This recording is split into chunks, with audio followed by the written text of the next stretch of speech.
കൂട്ടുകാരെ, അർജന്റീനയും കേപ്പ് വെർദെയും തമ്മിലുള്ള ആവേശ പോരാട്ടം അന്ത്യത്തോടടുക്കുകയാണ്. അമേരിക്കയിലെ മിയാമി സ്റ്റേഡിയം 2026 ഫിഫ വേൾഡ് കപ്പിലെ ഏറ്റവും വികാരഭരിതമായ രംഗങ്ങൾക്ക് സാക്ഷ്യം വഹിക്കുകയാണ്. ജനകോടികളുടെ രോമാഞ്ചമായ കാൽപന്തുകളിയുടെ മഹാരാജാവ് ലയണൽ മെസ്സിയുടെ 5ലധികം ഷോട്ടുകളാണ് കരിങ്കൽ ഭിത്തിയിൽ അടിച്ചു തെറിക്കുന്നത് പോലെ ഗോൾ മുഖത്തിന്റെ നാനാവശങ്ങളിലേക്കും ചിതറി വീഴുന്നത്. അവസാനം അർജന്റീന കഷ്ടിച്ചു കടന്നു കൂടുമ്പോൾ തന്റെ ഏറ്റവും കൂടുതൽ ബോളുകൾ തട്ടിത്തെറിപ്പിച്ച ആ ഗോൾ കീപ്പറിന് സ്വന്തം ജേഴ്സി ഊരി നൽകി ലയണൽ മെസ്സി ആദരിക്കുകയാണ്. കുറ്റിത്താടിയും ചുളങ്ങിയ മുഖവുമായി ഒരു മനുഷ്യൻ നിന്ന് കരയുകയാണ്. 5 ലക്ഷത്തിലധികം മാത്രം ജനങ്ങളുള്ള തൻ്റെ കൊച്ചു രാജ്യത്തിന്റെ വിലാസം ആകാശത്തോളം ഉയർത്തിയ കളിക്കളത്തിലെ ആ കാരണവരുടെ പേര് ജോസെ എവറോഡയസ് എന്നാണ്. എന്നാൽ അയാൾ ഇന്ന് ലോകമെമ്പാടും അറിയപ്പെടുന്നത് കുഞ്ഞു മുത്തശ്ശി എന്ന അർത്ഥം വരുന്ന ബൊസൈനോ എന്ന ഓമന പേരിലാണ്. 1986 ജൂൺ 3 കേപ്പ് വെർദെ രാജ്യത്തിലെ സാവോ വിസെന്റ് ദ്വീപിൽ അതിദരിദ്രനായി ജനിച്ച ബൊസൈനോ ആണിത്. പിതാവ് പട്ടാളത്തിനും അമ്മ കൂലിവേലയ്ക്കും പോയതിനാൽ മുത്തശ്ശനും മുത്തശ്ശിയും വളർത്തിയെടുത്തതിന്റെ പേര് കുഞ്ഞു മുത്തശ്ശി എന്ന കളിപ്പേര് സ്വന്തം ഔദ്യോഗിക പേരായി മാറ്റി ബൊസൈനോ.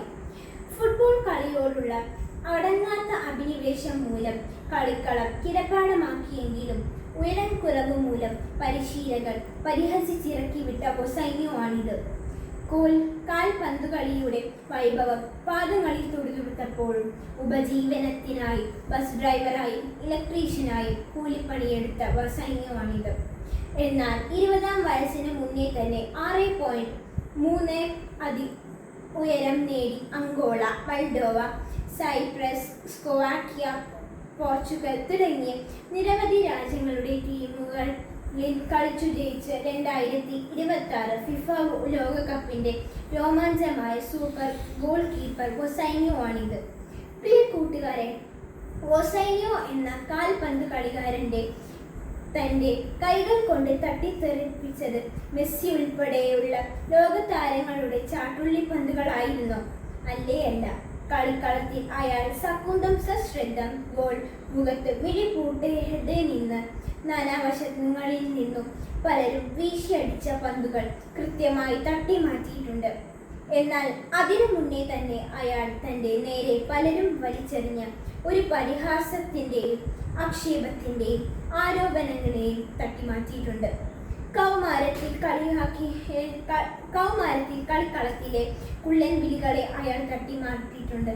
പൊക്കക്കുറവിന്റെ കളിപ്പേരുകൾക്കൊപ്പം മുത്തശ്ശനെയും മുത്തശ്ശിയും ദൈവത്തെ പോലെ അനുസരിച്ചപ്പോൾ കൂട്ടുകാർ വിളിച്ച് കുഞ്ഞു മുത്തശ്ശി എന്ന പരിഹാസ പേരുകൾ കൊണ്ട് തന്റെ ജീവിതം മധുരത്തിന്റെ പായസം ഉണ്ടാക്കി.